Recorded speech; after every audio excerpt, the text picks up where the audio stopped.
여기도 흑연 패드를 시공을 하면 좀 많이 시원해지지 않을까요? 라는 질문을 상당히 많이 하시더라고요.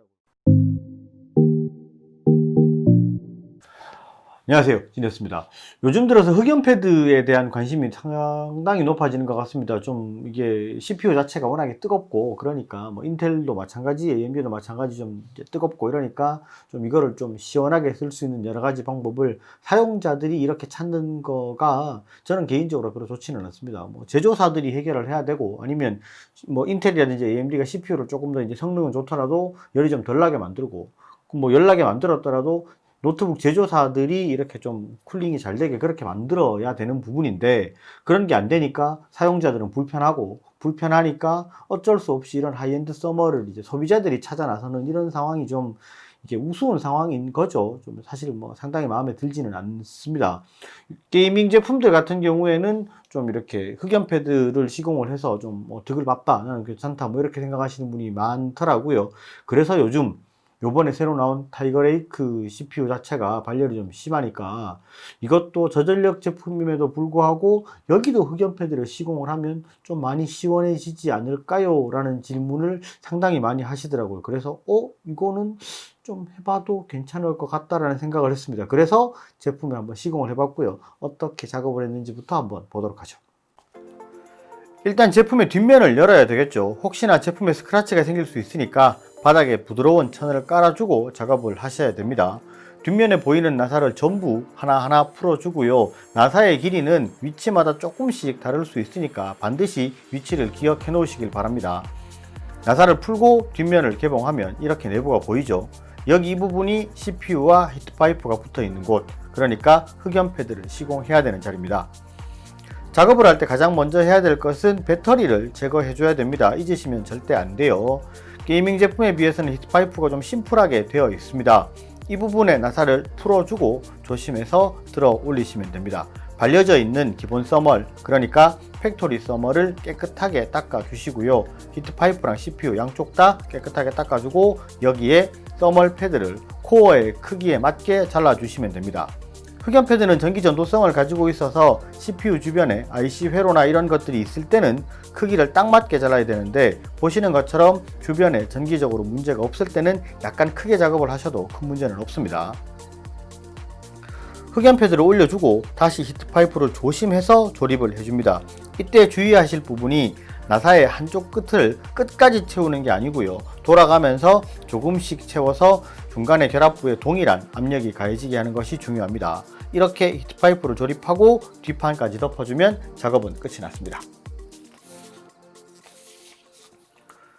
자, 작업은 이런 식으로 보시는 것처럼 했습니다. 근데 작업 영상을 보면서 아마 그렇게 느끼신 분들이 있을 겁니다. 이게 히트파이프가 조금 빈약한 거 아닌가 라고 생각을 하셨을 수는 있어요. 원래 CPU에서 나는 열을 이 하이엔드 서멀이 히트파이프로 전달을 하고 전달된 열을 히트파이프가 빨리 분산을 시켜서 쿨러로 불어내는 그런 스타일로 쿨링을 하게 되죠, 노트북들은. 그런데 게이밍 제품들 같은 경우에는 워낙에 좀 이렇게 히트파이프도 좋고 쿨러도 크고 이렇기 때문에 빨리 쿨링이 되는데 이 제품은 논게이밍이기 때문에 히트파이프가 조금 작습니다. 그래서 이 빨리 전달되는 열을 이게 다 감당을 할 수 있을까, 오히려 역효과를 내는 게 아닌가 이런 생각을 하기는 했습니다. 어떻게 될지 결과는 일단 봐야 되겠죠.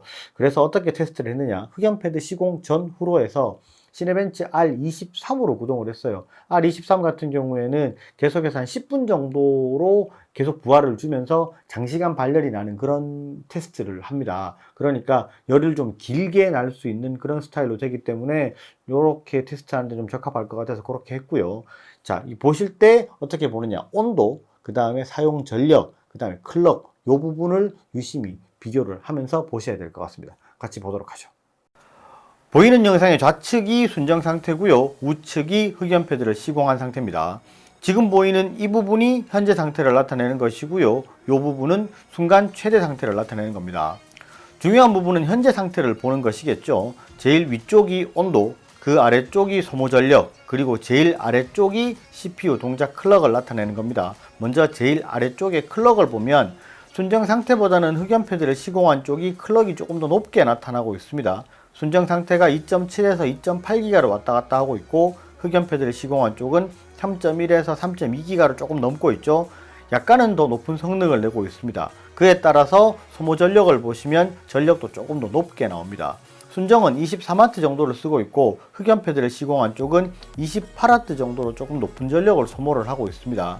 성능은 흑연 패드를 시공한 쪽이 조금 더 잘 나온다고 볼 수 있겠죠. 그런데 이게 온도도 같이 높습니다. 그런데 여기서 한 가지 먼저 말씀을 드리면 흑연 패드를 작업한 오른쪽 그래프에서 코어 0번에서 3번까지 4개 코어로 표시되는 부분이 있죠.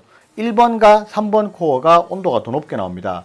코어 간의 온도 차이가 있죠. 이것은 서머를 잘못 시공한 것은 아니고요. 타이거레이크 CPU의 물리적인 특성입니다. 다른 제품들도 보시면 최대 성능을 뽑을 때 1번, 3번이 더 높습니다. 이 내용을 참고하고 보시면 될 것 같고요. 다시 영상의 순정 상태를 보시면 온도가 70도 후반에서 83도 정도 수준으로 왔다 갔다 하고 있고요. 전체 코어의 온도가 비슷하게 형성이 되고 있습니다. 그런데 흑연 패드를 시공한 쪽을 보면 코어 0번과 2번은 80도에서 83도 수준으로 왔다 갔다 하고 1번과 3번은 92도 정도를 보여주고 있어요. 절대적인 온도는 흑연 패드를 시공한 쪽이 좀 더 높습니다. 이렇게 해서 벤치마크의 결과를 보시면 순정 상태에서는 싱글코어 1259점, 멀티코어 4207점을 기록했고요. 흑연 패드 작업 후에는 싱글코어 1310점, 멀티코어는 4923점을 기록했습니다.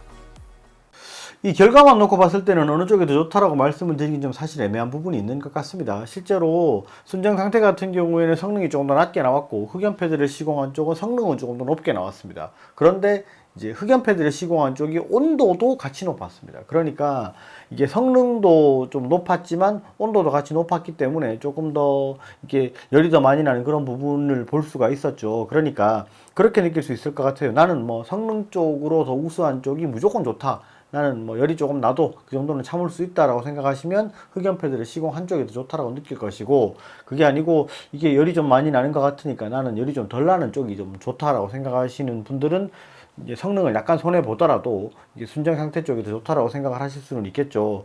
저는 개인적으로 봤을 때는 그렇게 결론을 낼 수 있을 것 같습니다. 아무래도 흑연 패드를 시공을 하는 그런 정도 수준이 되려면 게이밍 제품들처럼 히트파이프가 좋고 열이 빨리 배출이 될 수 있는 그런 구조를 가진 제품들이어야 한다 라고 결론을 낼 수 있을 부분인 것 같습니다. 저는 개인적으로 저전력 제품에는 흑연 패드를 시공하는 걸 별로 추천해 드리고 싶지는 않아요. 아무래도 내부에 열이 더 많이 머무르는 그런 상황이 되니까 이제 장수명 기준으로 봤을 때는 아무래도 노트북의 수명이 조금 더 이제 짧아지지 않을까라는 생각을 합니다. 그러니까 이제 저전력 제품에는 흑연 패드를 시공을 하지 않으시는 게 더 좋겠다라고 결론을 낼 수 있을 것 같습니다. 오늘 영상은 여기까지 하고요. 영상이 좋으셨으면 좋아요와 구독 꼭 부탁드리겠습니다. 감사합니다. 지니스였습니다.